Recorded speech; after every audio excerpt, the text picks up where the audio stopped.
Okay, hi Luce, how are you? I am well, thanks. Glad to be here, Douglas. Thanks for inviting me. Oh, my pleasure. Thank you for coming on the show. I see all these interesting questions on your sheet here. It says, where was she born? Where did she grow up? All in sort of third person, which I find interesting.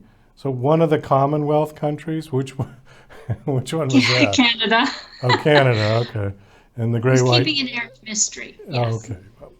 And it said, where'd you grow up? The Great White North. That I know from the old Yeah. Outside of Toronto. SCTV show. You remember that? I certainly do. Bob and Bob and Doug. Doug McKenzie. Oh, great show. One of my favorites. Okay, and now you live in Florida, so you've escaped the winter. How long have you been there? Just about 5 years. I've made my way around the U.S. I did grow up in Ontario, outside of Toronto, and around 2009, I moved to the U.S. for a job and lived in Pennsylvania for a while. Then I lived in California for a while. Finally settled in Florida in 2020. Now, according to your bio, this says that this is your debut novel. So, what were you doing prior to writing this book? So I am still employed, but part-time now. Um, so I don't name what company I'm with. I've been sort of in the corporate C-suite as an executive assistant, and I still do that 3 days a week. And so that's why I've kept that a little bit under wraps. Okay, so have you always been writing, like on the side while you were doing your other job, and now you just finally decided you wanted to get something published, yeah?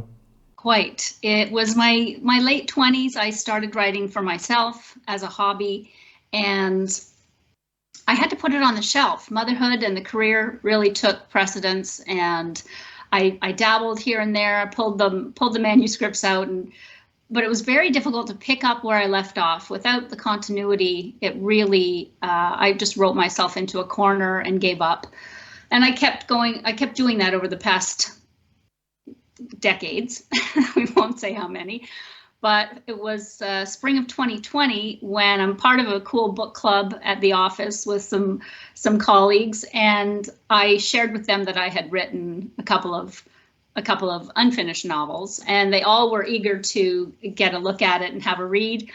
And that really was the catalyst point for me to pick it back up. I also had the benefit of COVID happening. And I say benefit because for me, it allowed me a lot less pressure on the job front, a total solitude, which could be viewed in a negative form, but for me, it was perfect. I had hours in the evening. I was out on the West Coast. So most of my network of family and friends are East Coast based. So this just afforded me a beautiful window of opportunity. And I decided it was now or never. And I had, as I say, a few unfinished manuscript, but I went straight back to square one and started this novel. Did you self-publish your book or did you get a publisher? No, I did self-publish. It was quite a mammoth journey. That wasn't my original intention. I sought a traditional publisher or sought an agent, wrote a lot of query letters and hoped for the best. The novel was on the large side for for a beginner, and that was one obstacle in the way. And the other is the genre, and I found it difficult to get noticed. So it was June of last year. I made the call. I said enough is enough. It's time. Friends were saying, how long does this take? When are we going to see the book? You've been telling us it's finished.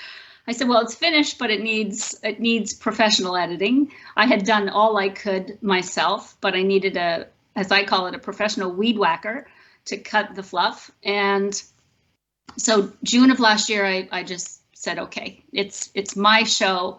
I'm gonna find the people I need and self-publish. So 6 months later, I have a book, which is super exciting.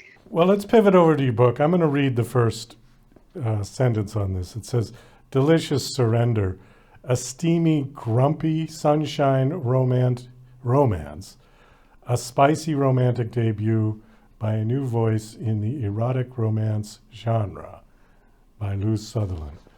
Now, when I hear the word erotic, I always need to have a reference point.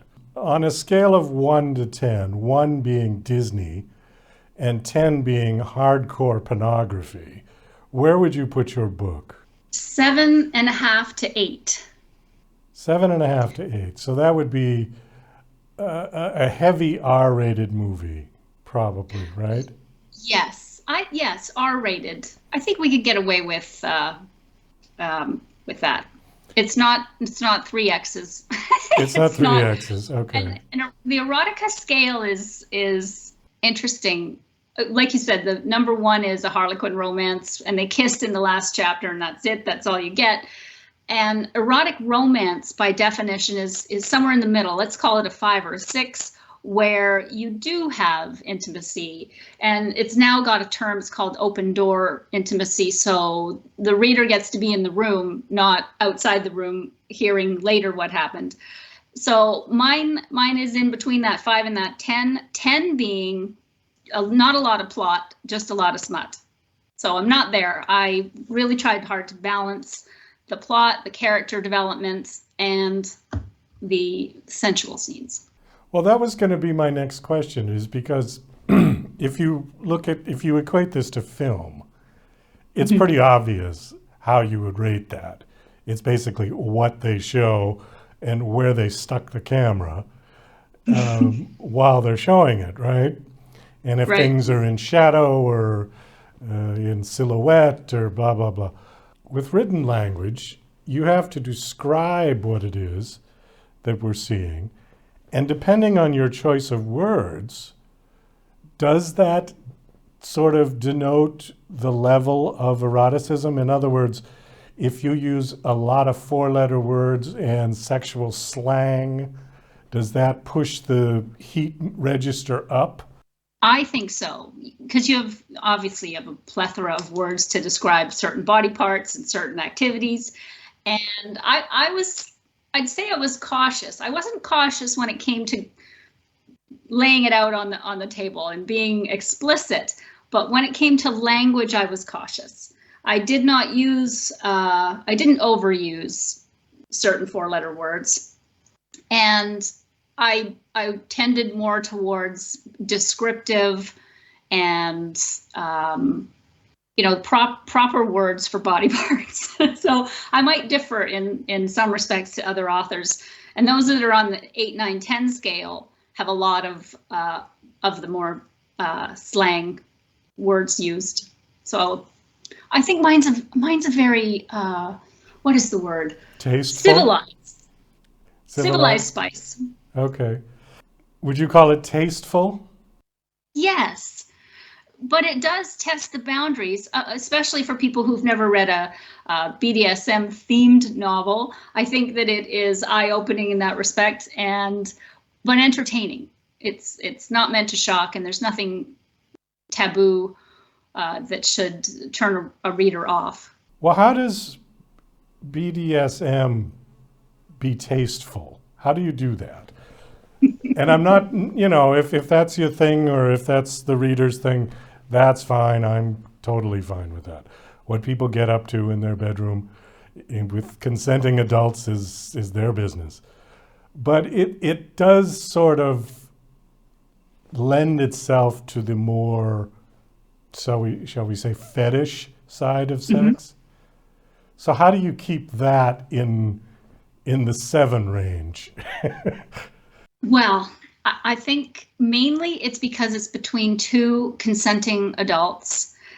I'm careful to ensure both parties have stated clearly what they're interested in and what they'd like to see happen.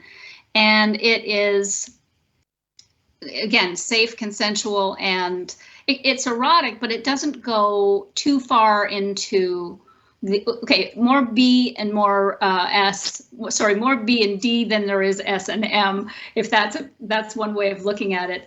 And tasteful in that I take the reader on a journey with me in the room as both characters are experiencing it. And I think that that's what makes it more tasteful. You're inside the head of Bryn, my main female character, and Gage as well. In one particular scene that you get both points of view. And I think that helps inform. So that's what I tried to do anyway. Okay. Not to shock. Has the book been released? Yes, it was released Friday, January 17th. It has done, I think, relatively well for a debut, and I've had a lot of support and some nice reviews, which I keep reading incessantly. So I'm very happy, and I'm of course getting myself out there talking to people like you who are interested in peeling away a few layers, and so yeah, so far so good. You're going to write another one?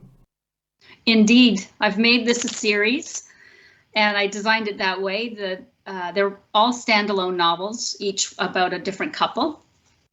And the relationship is between the male characters who all went to university together, invested or created a patented software program that made them rich.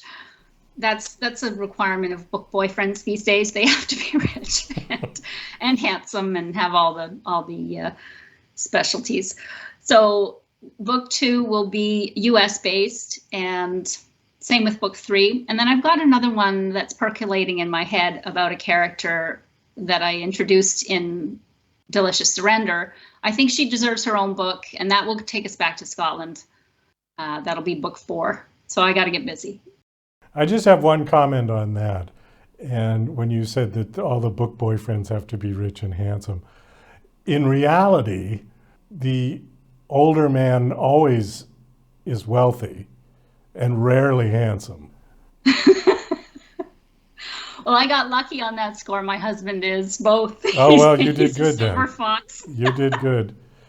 You did good. Because the ones that I see, especially the celebrity couples, where there's sort of a vast age gap between the man and the woman. You know, she looks like a supermodel, and he looks like the guy that makes the donuts at Dunkin' Donuts, but he's worth $5 billion or whatever.